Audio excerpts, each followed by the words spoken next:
Indian style. A magnificent strike into the crowd. India lift the World Cup after 28 years. 14 വർഷങ്ങൾക്ക് മുൻപ് മുംബൈയിലെ വാങ്കഡെ സ്റ്റേഡിയത്തിൽ നിറഞ്ഞ സദസ്സിനു മുന്നിൽ ശ്രീലങ്കയെ 6 വിക്കറ്റിന് പരാജയപ്പെടുത്തി MS ധോണിയുടെ ഇന്ത്യ ഏകദിന ലോകകപ്പ് നേടി. ഇന്ത്യൻ ക്രിക്കറ്റിൽ ആ വർഷം സുവർണ ലിപികളാൽ എഴുതി ചേർക്കപ്പെട്ടു.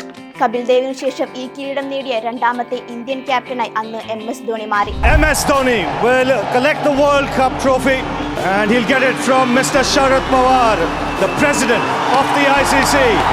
The party begins. 28 വർഷം നീണ്ട കാത്തിരിപ്പിന് വിരാമമിട്ടാണ് ഇന്ത്യൻ ടീം 2011 ഏകദിന ലോകകപ്പിന് മുത്തമിടുന്നതും.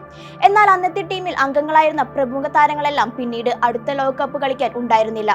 2011 ലോകകപ്പ് കളിച്ചവരിൽ വിരാട് കോഹ്ലി, അശ്വിൻ, ധോണി എന്നിവർ മാത്രമാണ് 2015 ലോകകപ്പിൽ കളിക്കുന്നതും. 28 വർഷങ്ങൾക്ക് ശേഷം ഇന്ത്യക്ക് ലോകകപ്പ് കൊണ്ടുവന്ന ബാക്കി ടീമിലെ അംഗങ്ങൾക്ക് എന്താണ് സംഭവിച്ചത്?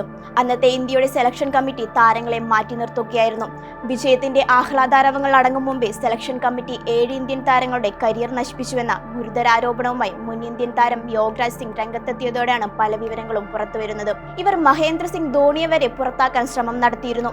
2011 കിരീടം നേടിയ ടീം അംഗങ്ങളെ മാറ്റി നിർത്താനുള്ള സെലക്ടർമാരുടെ തിടക്കമാണ് എല്ലാ കഴിവുമുള്ള ഒരുപാട് താരങ്ങളുടെ കരിയർ അന്നില്ലാതാകാൻ കാരണം. ഇപ്പോഴത്തെ ഇന്ത്യൻ പരിശീലകൻ കൂടിയായ ഗൗതം ഗംഭീറും മുൻ പരിശീലകൻ രാഹുൽ ദ്രാവിഡും യുവരാജ് സിംഗും ഉൾപ്പെടെയുള്ള താരങ്ങളുടെ കരിയർ അക്കൂട്ടത്തിൽ തകർന്നു. പ്രത്യേകിച്ച് ഒരു കാരണവുമില്ലാതെയാണ് അന്നത്തെ സെലക്ടർമാർ വിവിധ താരങ്ങളുടെ കരിയർ തകർത്തുവെന്ന ആരോപണമാണ് ഇപ്പോൾ ഉയരുന്നത്. ഗൗതം ഗംഭീറും യുവരാജ് സിംഗും ഹർഭജൻ സിംഗും സഹീർ ഖാനും മുഹമ്മദ് കൈഫും VVS ലക്ഷ്മണും രാഹുൽ ദ്രാവിഡും ഉൾപ്പെടെയുള്ളവർ അതോടെ തീർന്ന മട്ടായി. 2011 ലോകകപ്പിന് ശേഷം സെലക്ടർമാർ ഇവരെ പൂർണ്ണമായും അവഗണിക്കുകയായിരുന്നു. സത്യത്തിൽ ലോകകപ്പ് വിജയത്തിനു പിന്നാലെ ആ ടീം ഒന്നടങ്കം തകർന്നു. 7 കളിക്കാരുടെ കരിയറാണ് അതോടെ ഇല്ലാതായതും. ഇംഗ്ലണ്ടിലും ഓസ്ട്രേലിയയിലും പരമ്പര കൂടെ തോറ്റതോടെ സെലക്ഷൻ കമ്മിറ്റി ഒന്നടങ്കം മഹേന്ദ്ര സിംഗ് ധോണിയെ പുറത്താക്കാനുള്ള നീക്കങ്ങളും നടത്തിയിരുന്നു. ധോണി ക്യാപ്റ്റനായിരിക്കെ നമ്മൾ 5ഓളം പരമ്പരകളാണ് തോറ്റത്. ഇതോടെ ചീഫ് സെലക്ടർമാർ മൊഹീന്ദർ അമർനാഥിന്റെ നേതൃത്വത്തിൽ ധോണിയെ പുറത്താക്കുമെന്ന് അന്ന് റിപ്പോർട്ടുകൾ വന്നിരുന്നു.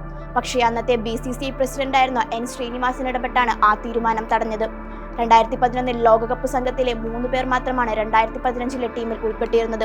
ഇത് മുൻനിർത്തിയാണ് മുൻ താരം കൂടിയായ യോഗരാജ് സിംഗ് വിമർശനം ഉന്നയിക്കുന്നത്. 28 വർഷം നീണ്ട കാത്തിരിപ്പിന് വിരാമമിട്ടുകൊണ്ടായിരുന്നു ഫൈനലിൽ ശ്രീലങ്കയെ തോൽപ്പിച്ച് ഇന്ത്യ 2011 ഏകദിന ലോകകപ്പിൽ മുത്തമിടുന്നത്. എന്നാൽ ടീമിലെ പ്രധാന താരങ്ങളൊന്നും പിന്നീട് 2015 ലോകകപ്പിൽ കളിച്ചതുമില്ല.